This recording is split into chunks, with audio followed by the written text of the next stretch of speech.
Pemirsa, diduga tiang penyangga mengalami keropos akibat dimakan usia. Jembatan antar desa di Kecamatan Makartijaya ambruk.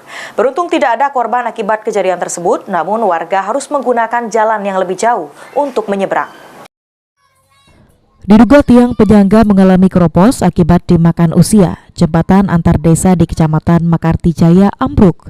Beruntung tidak ada korban akibat kejadian tersebut, namun warga harus menggunakan jalan yang lebih jauh untuk menyeberang.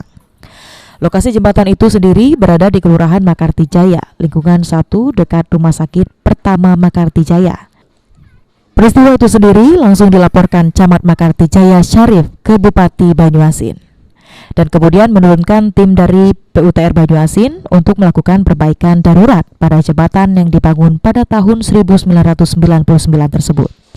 Dari data yang diraih PAL TV melalui Camat via telepon menerangkan jika jembatan tersebut sudah 3 tahun mengalami keroposan di bagian tiang penyangga. Sayangnya hingga ambruknya jembatan belum ada upaya perbaikan tiang penyangga.